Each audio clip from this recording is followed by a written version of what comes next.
So it was a whole lot during the Lush hair tax, and it was very interesting. I really enjoyed that Lush hair tax. It was so engaging, it was so playful, it was not too will I say, it wasn't too intellectually stressful. It was more of physically and just a game. It just came out as a game. Now, the first stage of the game, there were about three stages. The first one had to do with them moving back and forth to get a specific type of ball and put in a box. Now, meanwhile, the balls that they were supposed to go look for, pick up and put in the box on the other side, was in a ditch, sort of. And it was, in fact, that game was very risky, if you ask me. Though they had helmets, they had those arms and knee protectors, and even a face protector ish, because it had to do with water and slippery water. Okay, this is how it went. They were to go to a ditch, pick up a particular box, then move through to go and drop it in another box, right? And in between, there are obstacles where there is water in a balloon that your opponent will be stoning you, will be throwing it at you. So there was even a time that the pairing was between Shantoria and Double K. Victoria hit Kelly Ray with one of those balloons, water balloons. He actually fell, but like it's like sort of a safe space, you know. So that was the obstacle like that. So at the end of the game, they will now count the number of balls they successfully had picked from that other ditch to the box. Now the box was dropped on more like a pendulum sort of ish. So meaning if yours is more, it has a tendency of tilting, you know. So it was like that back and forth. Every pair will I say competed against each other.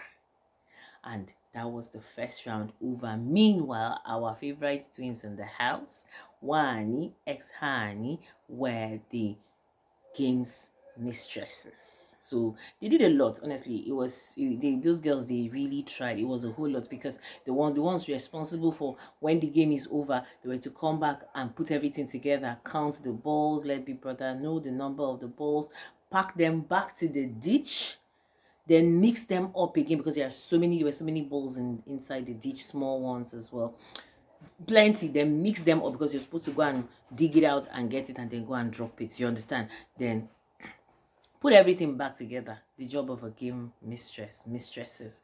And then the second round was a dice. Yeah, you were to keep answering questions in between, and then your other partner will keep rolling the dice. Whatever the outcome is where you move to. You answer questions, of course, pertaining Lush here. But there was a question that Tufa answered. It made me laugh and made me angry at the same time.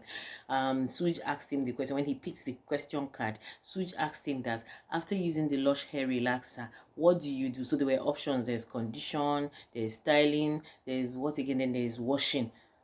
Tufa said conditioning. So that's by the way, like it was just hair questions. And guess who chopped all of those things and got to the soft life in that second round? It was the Double K.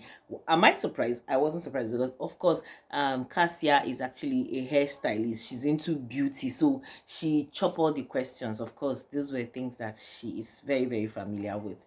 So the last round had to do with balance. That was the third and last round, final round.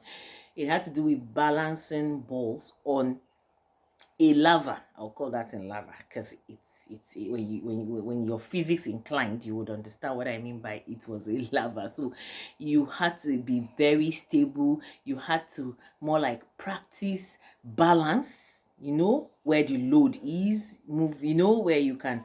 But eventually, the winners of that game show of yesterday, Lush hair game show, was the Radicals. I was so happy for them for an individual win, because I remember like will I say supporting them or hoping that they were going to win the Super Commando tax, because that Super Commando tax had to do with a lot of energy. And if you look at those boys, they are energy kings. So getting Lush hair was also still a win because it comes with privileges and comes with money as well. So they won it, and both of them have hair. Yeah, Femi, you can see Femi loves his hair. I remember him one time telling Cassie that when they come out of the house, at least he has gotten a hair plug where his hair can be well taken care of. And Mickey too has his own kind of hairstyle, so obviously they will benefit from the Lush hair products, yes, and then obviously the other benefits. So that was the end of the game. They now went back to the house, and there was something very interesting.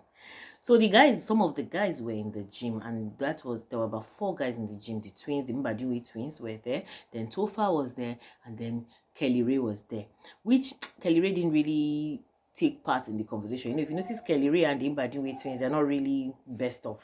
They're not really even bodies or anything like that in the house. They're just there. In as much as even Ozee was citing an example with Kelly Ray and Cassia's, Ozee, one of the twins, was citing an example with Kelly Ray and Cassia's relationship, and the fact that, I don't know how true it is because I haven't seen it, that Onyeka is beginning to flirt with Kelly Ray. And Ozee, that's the part I don't understand. I don't know why men push accountability. I'm sorry to make this statement here. No, I'm not trying to put down any gender. Men love to run away from accountability.